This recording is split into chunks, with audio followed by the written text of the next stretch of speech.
Well, Coach, you got to be pretty happy with an 80-41 win. Ball movement, defense seemed like a lot of the things that we talked about pregame ended up working out pretty well for your squad here tonight. I thought we did some really good things at times. You take out the turnovers in the first half. I thought our energy was great. I thought we moved the ball well. Um, so yeah, I liked the way we played today. I thought we played much more connected defensively, and did a good job on the boards. Had 21 assists on 32 buckets. I like to see that. So yeah, you take out the 19 turnovers, and I thought we had a pretty good game. Well, Coach, I know some bad news coming today with Invalidante. Just feel for that young man and wish him a fast and speedy recovery. Oh man, I just young man's just is fought through and has really worked hard, and thought he was starting to really come along, and then this happens, and he's a wonderful young man. I mean, I love being around him. One of the most pleasant guys that we have, and I feel terrible for him, and it's going to be a long recovery here, and but he's 19, and I told him, I said, Chris Boucher fought through it. Jordan Bell fought through Foot. Dylan Brooks fought through Dylan Ennis. We've had guys that have been out a year, and they've come back and done great things.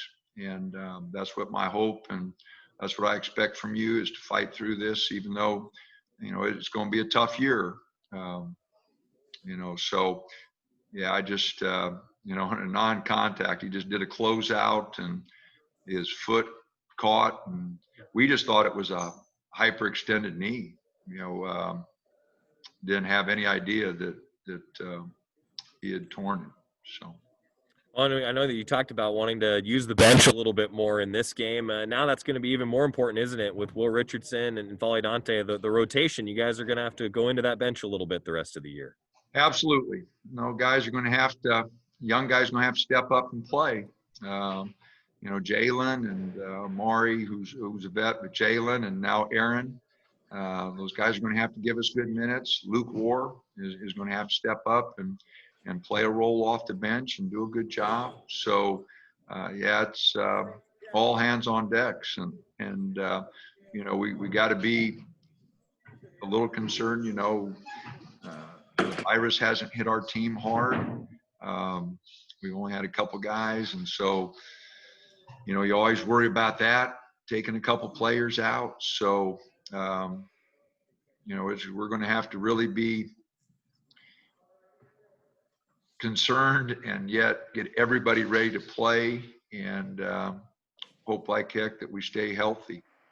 Well, Coach, thanks for spending a few minutes with us. Congrats on the win, and looking forward to catching up with you. Back to Pac-12 play on the 23rd against UCLA. Thanks for your time, sir. All righty. All right, Coach, we'll open it up to some others. Let's start with Matt Preem, 247 Sports. Yeah, Dan, how much do you feel like just your offensive success started with your defense and creating turnovers and getting out into the fast break? And no doubt, I thought, LJ's energy up top, enabled us to get some turnovers and get to the rim, and get some easy baskets. And so, no doubt that that was a big part of getting our offense going. We've had a little trouble executing some things in the half court. I thought we did a little better there, but our transition, we really did well to start the game, and then we missed a bunch of transition buckets, to end the half. But we got to get out and run. I think our athleticism is pretty good, so definitely want to get out and run. Jerry Thompson, Ducks Illustrated. Yeah, Coach, in a blowout like this, it might sound a little picky, but your players are trying to make plays for themselves. It seems like 3 or 4 times they will have a 5 or 7 foot open shot. At least the shot that's more open, they try to pass it into a guy who's being covered, and they get turnovers. So if you notice some of that, they're trying to force things sometimes when they do have open shots. Yeah, no, I can live with those turnovers. If they're trying to make an extra pass at on December 19th, if they're trying to be unselfish and make a play for their teammate, Jerry, I can live with those. Okay. The ones that bother me are the fundamental mistakes where we leave our feet and just don't have any options. Or, they were doubling us and we were still trying to put it down, and, we had a couple there. But the ones where we made an extra pass, I probably didn't say nothing. I at this particular time, decision making, I'd rather them err on trying to make a play for their teammate than taking a questionable shot.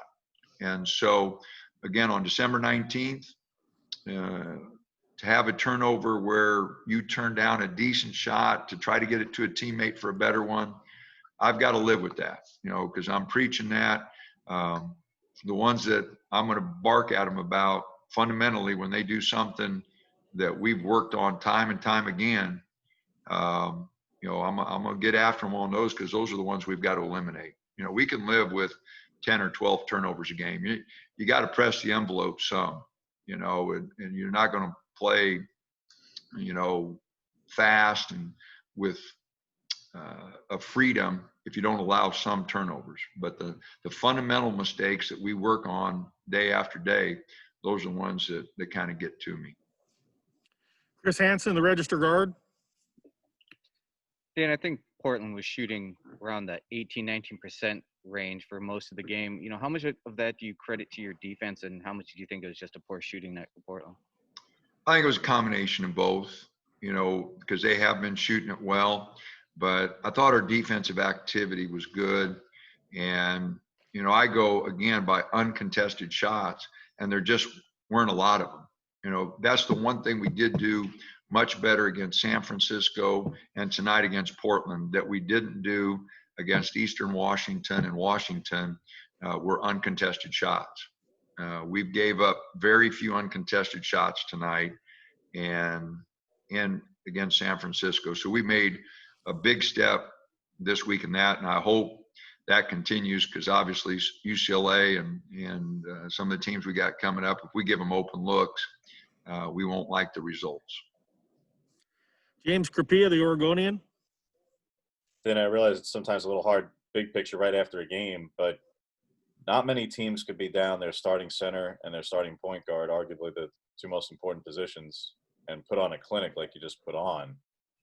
I speak to the big picture that you do have this depth of talent and the capability that's there for this team, even when you are without Will for another few weeks and you're without Dante the rest of the way, that this is what you're capable of. I realize Portland's a team who was in the 230s in net last year, but my goodness.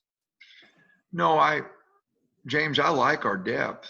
I think we've got good players, and some of them are going to be pressed into time that we would have liked brought them along a little bit slower, like Jalen and now Aaron, Luke War. You'd like to bring those guys along with, a little bit of, but they're going to be pressed into action, with very meaningful minutes very quickly here. And, with Jalen and Aaron, that might not have been the case with Will. And, with Dante, it probably wouldn't have been the case for Luke. But, with the virus and now the two injuries that we have, those guys are going to get an opportunity. And, I hope they'll work their tail off, James, to get ready for it, because we do have a very experienced group starting the game, and then Chandler's got really good experience coming off the bench. But then you look at the next three, Jalen, Aaron, and Luke, two freshmen and a sophomore that don't have much experience. And so we're going to have to press those three guys into some very meaningful minutes very quickly, and they're going to have to work their tails off and play their role. Here's what we need from you right now. Everybody wants to go out and score baskets, but here's what we need from you right now. Move the ball, don't turn it over, guard your tail off, get rebounds, hit open shots. And if they'll stay with that simple formula until they get some more experience, then I think we can get through this. Matt? Dana, do you think this team at 6'6", starting 4 guys at 6'6", has the ability to play against bigger teams, or will you have to lean on more for Chandler and Luke and I guess maybe even Frank if he can play? I don't know. We're going to find out, Wednesday, because, UCLA with Hill and Riley inside, have some pretty good size, and their wings are big. And so we're going to find out Wednesday, how we match up against bigger teams. But, we've had small teams before, and they've battled their tail off, and I'll be very disappointed in this group. There's no excuses. You got to go play. And you wanted the challenge to come here and try to compete at this level. So let's go. And, but it will be interesting. Those guys are going to have to play big, and they're going to have to be physical, Matt. And our physicality, obviously was not nearly good enough against Missouri. We weren't ready for that physical of a game. And I think we've improved there, but we're going to have to get ready for a very physical game on Wednesday. Chris? Yeah, just to clarify, did Dante get injured on Thursday night in the first half? Yeah. On the closeout, where he closed out on a guy and kind of buckled. We thought it was just a hyperextension. It was a non-contact injury. He just closed out and his knee kind of buckled, and we thought it was hyperextended. So we were very surprised when we got the MR report yesterday. I was shocked. He went in and saw the doc, and doc says, well, a little loose. We probably ought to get an MRI and see what it, and when Clay called, I was really surprised. James? Yeah, just to follow with that, Dana, speak to his toughness, not just because he came back, but he went on the bike and got back, and he seemed to be moving okay. So, I'm always on him about keep getting tougher, and he came back in and played, and then he went down on his ankle, and then wanted back in the second half. He was begging me to play, and Clay just said, Coach, if you don't have to play him, don't play him, and because I just don't want to take any chances. And so I wasn't going to put him back in, and he wanted back in. But no, I've done this 40 years and only have had 2 ACL. As a coach, I've been so fortunate. Chris Boucher was the first one, and he played the whole second half, James, with a torn ACL. And again, in that case, after the game, his muscles were so tight around the knee that they didn't even feel the looseness. They didn't feel the looseness till the next day. And so, our guys have been fortunate. We've had good physical weightlifting coaches, and we got a great one now, Evan. This is just a freak thing. But hopefully, he'll have a tough year ahead of him here, but he'll be a fight. He'll fight. He'll grow up. He'll go through the rehab, and he'll be back a year from now, and he'll be better. We've had guys that have fought through injuries and come back even more determined. Chris Boucher being a perfect example of that. Jordan Bell, Dylan Brooks, Dylan Ennis. We've had guys fight through those injuries and come back and be very, very productive. All we have for you, Coach. Appreciate it. All right. Thank you.